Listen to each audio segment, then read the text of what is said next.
É questão de tempo. Israel vai atacar o Irã. Agora temos que saber quando e onde será o ataque de Benjamin Netanyahu contra o regime dos ayatolás. Como vai ser essa resposta?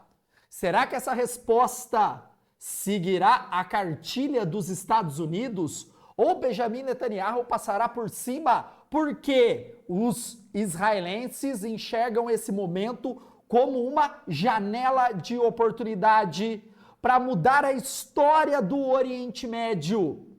Israel, pós outubro de 2023, ataca a faixa de Gaza, praticamente aniquilando o Hamas, ou pelo menos enfraquecendo o Hamas. Agora, o segundo momento da guerra total, aniquilar o Hezbollah. No primeiro momento, o impacto contra o Hezbollah foi enorme, com a morte dos principais líderes, mas agora o embate está muito mais tenso. Homem a homem no sul do Líbano, com baixas dos dois lados, e o Hezbollah atacando Haifa com drones e mísseis.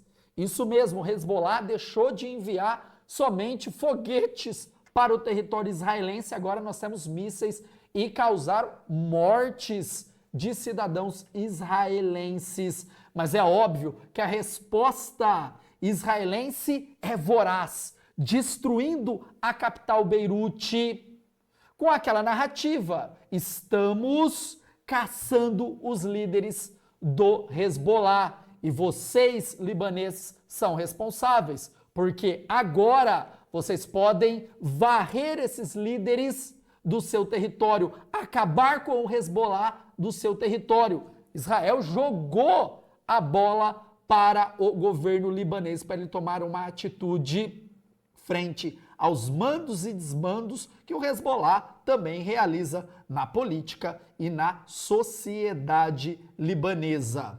Nós sabemos que o Hezbollah é pró-iraniano, recebe armamento do Irã e ainda tem muito armamento do Irã, apesar do regime de Benjamin Netanyahu disser que destruiu grande parte desse arsenal. Mas, porém, entretanto, as coisas não mostram exatamente como a narrativa do Benjamin Netanyahu.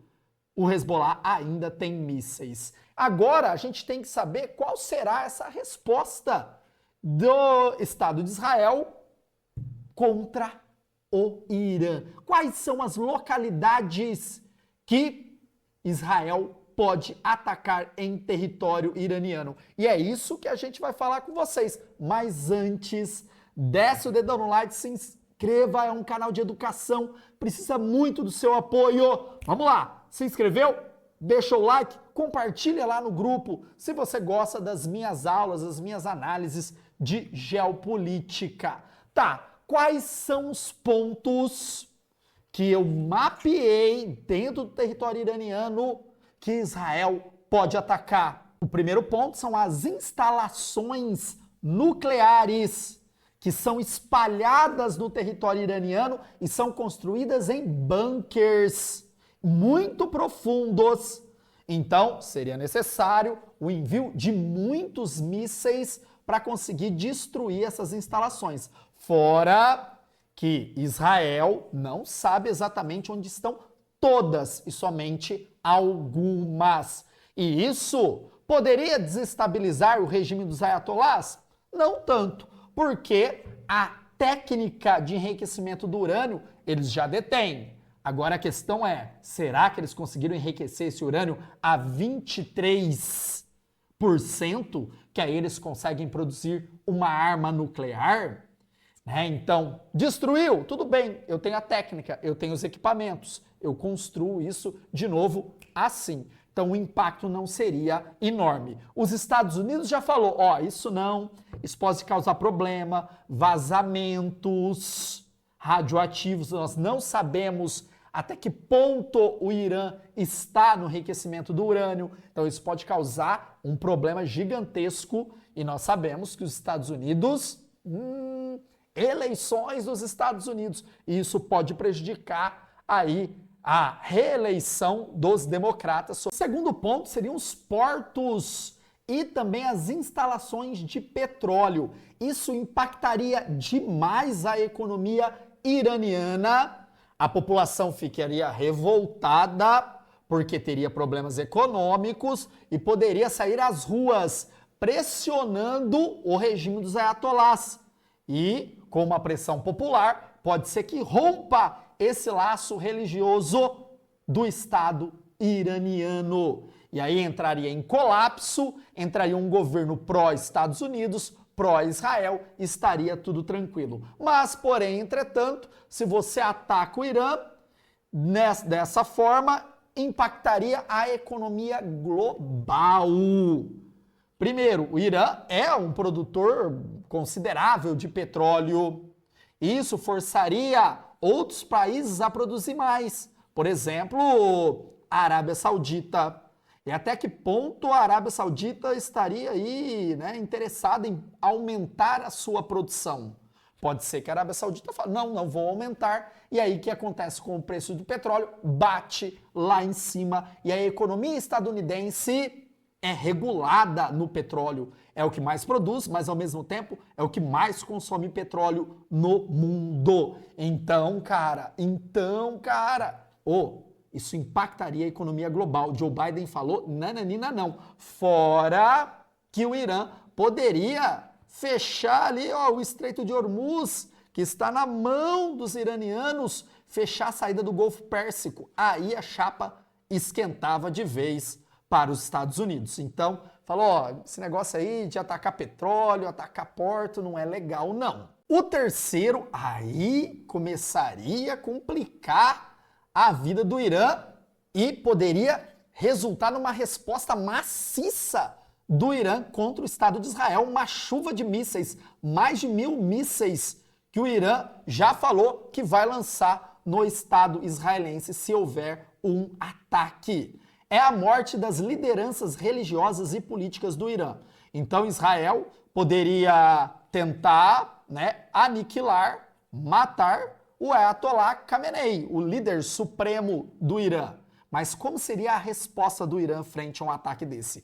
Israel fez isso com o Hezbollah, fez isso com o Hamas, mas fazer com um líder religioso de uma potência militar como o Irã poderia resultar ali numa guerra total do lado iraniano, com uma invasão de homens, com uma insurgência árabe, principalmente do lado dos xiitas, muito grande. Então, talvez não seria a melhor escolha. Fora que todo mundo sabe que esses líderes estão muito bem escondidos no Irã. O Irã, galera, é um país gigantesco, com grandes áreas de deserto, uma geografia hostil, com áreas montanhosas. Não é o Líbano, não é a faixa de Gaza, que é desse tamanhozinho. Você está falando de um país de grande extensão territorial, com 80 milhões de pessoas. Tá? Então, é uma outra história você encontrar esses líderes dentro desse país enorme.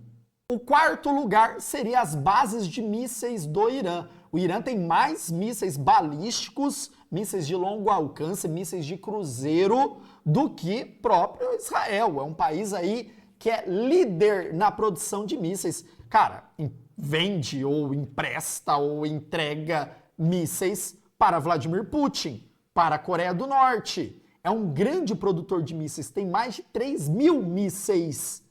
O Irã, relatados, a gente não sabe o que de fato tem, tá? Então, essa grande quantidade de mísseis poderia ser destruído pela Força Aérea Israelense, que é a mais poderosa do Oriente Médio. Destruindo os mísseis, impactaria o poder bélico do Irã.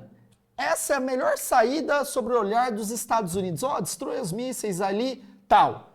Vamos imaginar que destrua muitos mísseis. Qual será a resposta do Irã? E outra, eles podem produzir mais. Então poderia ser um impacto imediato, não causaria muito na política, não causaria muito na economia. O Irã falaria, tudo bem, nós acertamos lá bases militares de vocês, eu sei que vocês não querem que fale isso para o mundo, mas acertamos, destruímos aviões, vocês sabem disso, destruíram nossos mísseis.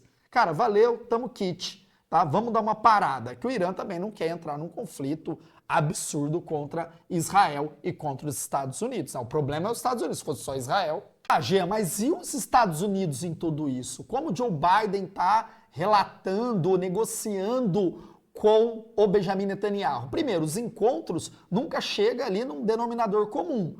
Biden quer algo e Netanyahu quer outro. Netanyahu e os militares israelenses percebem que abriu uma janela de oportunidade. É agora que Israel tem que ficar livre dos seus inimigos no Oriente Médio / Ásia. É a hora de acabar com regimes do Ayatollahs. É o olhar de Benjamin Netanyahu, mas o Biden acha que não é interessante. Impacto econômico, isso pode implicar aí em perca de votos dos eleitores mais progressistas nos Estados Unidos, né, que votam na Kamala, mas apoiam também aí outros grupos e não Israel. Isso aí poderia gerar aí ruídos na política estadunidense. Então ele está empurrando isso para depois das eleições. Espertinho, né? Então, possivelmente esse ataque ocorra depois das eleições nos Estados Unidos. E no Irã, como a galera tá enxergando isso? Cara, primeiro, eles não estão muito assim, né, querendo um conflito direto. Não é interessante para o Irã. Não é interessante. Mas é um país muito instável politicamente. Por conta dos embargos, tem crise econômica, parte da população insatisfeita. Cara, vocês têm uma ideia do Irã, que o Irã é pobre, as pessoas passam fome. Cara, pelo contrário, né? Se você for para Teherã, você vai ver a riqueza, né, de grandes construções, construções faraônicas. É uma cidade viva, com uma noite viva, restaurantes, boate. Cara, é um país islâmico, tá? Mas, porém, entretanto, é um país, cara, rico, com liberdade intelectual. Os iranianos são muito inteligentes, estudam. As iranianas, elas estudam, claro que tem toda uma regra a seguir, tem a polícia de costumes, mas é muito mais aberto para a mulher iraniana do que na Arábia Saudita. A Arábia Saudita não tem vez para nada, tá? Então, é um país, cara, rico, que não quer um conflito aí que pode causar uma desestabilização aí política e econômica. Mas do outro lado está surgindo o nacionalismo iraniano, bandeira para todos os lados, o Irã contra Israel, a população, cara, tá com força, né, em cima desse nacionalismo iraniano contra Israel. Isso é positivo para o regime dos ayatollahs, né? Então o país está ali numa insurgência contra Israel. Então, dependendo do tipo de ataque que Israel realizar no Irã, cara, pode que o governo iraniano faça uma retaliação de novo, muito mais forte por conta desse apoio popular. Beleza, galera? Gostaram aí da minha análise, trazendo um pouco de história, um pouco de geopolítica ligadas às atualidades da relação Irã e Israel hoje. Desce o dedão no like, se inscreva no canal de educação, precisa muito do seu apoio. E se você presta vestibulares, FUVEST, Unesp, Unicamp, Enem, ou conhece alguém que presta, pode indicar o Gabaritagel. Se o seu filho, primo, sobrinho, o que for, vai prestar, é a minha plataforma, é uma escola online, mais de 800 aulas de todas as disciplinas com preço baratinho. O que você tem no presencial caríssimo, hoje você tem na internet. Cara, e muito mais barato. Beleza? Tamo junto, pra cima deles é Gabaritagel. Valeu!